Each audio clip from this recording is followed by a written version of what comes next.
Home is where I lay my head when I pass out face down in a 2-hour swan dive stupor of sleep. I dreamt of a sonata duet between left and right hemisphere brains, a duel of logic and longing, lonely arpeggios swimming interminably beyond reach in the stars. When I awoke, I baptized myself in my own stream of conscious and emerged with oceans crystallized inside my bones, shards of sapphire memory splintering in the misty tendrils of the morning sun. Bursting negatives of the blood vessels beneath my eyes, crimson Rorschach watercolors staining slumping eyes in shades of beetroot, nicotine-stained whispers like impressionist fingers, human touch in burnt sienna, painting words, bristling without bristles, like solemn swear words when I swear that if our tongues weren't tied in Boy Scout knots, I would invite you to sing with me in the shapes of the hieroglyphs painted on the insides of my eyelids. My dear poets, let me sketch for you the ley lines that wrens in my retinas have left behind, like the severed ties in your head and your heart line, for the blood content in my alcohol has finally become low enough that I can perform this circus act of silent phrenology, testing triangulation with my blind-eyed topography, shadow boxing with bleeding hearts wearing rock skin till birth blood vessels become a varicose vision of dadist art that's meant to mean nothing, and I am left staring at knuckles, cracked like cornices and mountain cuspids, broken down by the wind and the rain, my eyes filtering in sun, spectrographically separated by misfiring motor neurons, convulsively contracting cones to create a false sense of ascension as I stare through rain-spattered screen doors. Warm bodies laid across living room floors, every breath taken rises and falls Sunday morning soft.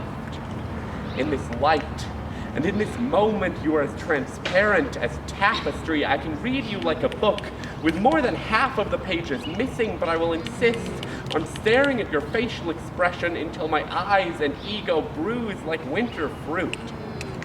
I'm half blind from sensing for a sense of clarity. Please, tell me, how the fuck did we get here? Dirty young kids from dirty old towns pursuing degrees in Buddhism and debauchery, brains half-wrecked, rectangular eyes, shift held down, cap-lock thoughts, smoke to the filter, sifting through smoke-screen skies. Time passed out, passing us whether we record its passing or not. 3 a.m. is reborn a blessing, a temporal prayer ground where nightmares and nocturnals play hopscotch with shots until we've forgotten that homes are not born with calcium bones. Stalagmites rising up from the floor of our memories, bound in living leather like leaky pup tents, bitten bitter by winter frost.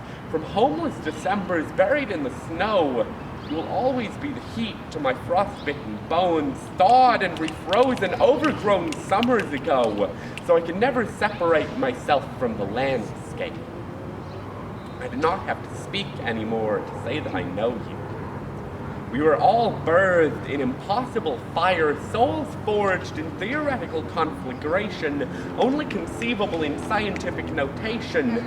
We were born in the first pre-oxygen exhalation, the first syllable slipped past the lips of the concept of God. We have been there since the very first moment, formed and reformed like children's clay and borrowed bones. Our hearts pump the iron clots that have stopped the hearts of a millennia of stars, and on this planet we will remain until our parent star, a 4-billion-year-old child, winks out of existence like a fathomless pilot light. Even then, we will travel together or apart, endlessly radiating outwards in hopelessly imperfect concentric circles, reaching our metaphorical fingertips to the grandest reaches of the void, never even approaching end. All numbers are imaginary. This radius does not terminate. We will only ever be halfway there. But still, we will whisper our poetry interminably, though we have reached a place beyond the language we so desperately struggled to subvert in our fleeting time on this earth. I have been staring into the firelight in your apartment for what seems like seconds, hours, minutes. Time has ceased to make sense. The last time I blinked at the clock, it began ticking in polyrhythms. If there were eyes on its face, I'm sure it would be winking as the circular form deforms, the leftmost edge slumping downwards in a post-stroke approach at the concept of a smile. My mind is abusing narrative time. My present is only a flash-forwards flashback to elaborate on my distinct disenfranchisement with the withering clock face screaming in the distance as it drips down the classroom wall. The cuckoo bird is walking backwards. I cannot tell if I am blinking or sleeping. I stare at my own face with a sense of sonder, wondering at my own wonder, wondering what this face's stories are. Please, tell me where your scars are from, so that when I place them in my fingertips, I am not a blind man trying to read your goosebumps in Braille. Tell me, how deep do they go? Do these rough incisions find their margins where flesh succumbs to bone, or did they cut into your soul? Will you ever let me know? And can we ever let them go? Raindrops strike textured stucco in machine gun staccato, silenced by the sound of sick soul self-medicating aspiration on cigarette smoke, because dying is too difficult to handle alone. We stare at each other with eyes, 70% precipitation waiting to happen, and smile. Somewhere, imperceptibly, a plastic clock ticks like a metronome for the entire burning universe. Rain strikes the ground in silent violence. Ripples reverberate through a 1-inch puddle, radiating into each other, forming fractal mandalas like teenage fists against bathroom mirrors, sending drops of internal rust plummeting into the sink.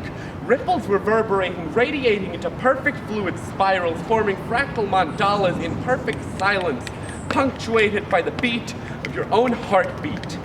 Perfectly in time with the plastic clock imperceptibly ticking from whereabouts unknown, counting down to the inevitable heat death of the universe. The ceiling spins above me, as though Van Gogh has painted me a masterpiece in purest white, then titled it Study in Nothing. The sunlight fractures into brilliant tones, indescribable beauty, palpable only as the heat on my face, because what I see has begun to transcend the language my tongue has taught itself to dance in. So in this moment, in the infancy of the reborn sun, before sound, before motion, in a moment half Polaroid and half watercolor, forever frozen in time, but still somehow so temporary, I do not speak. I rest my head back against my borrowed pillow. I am home.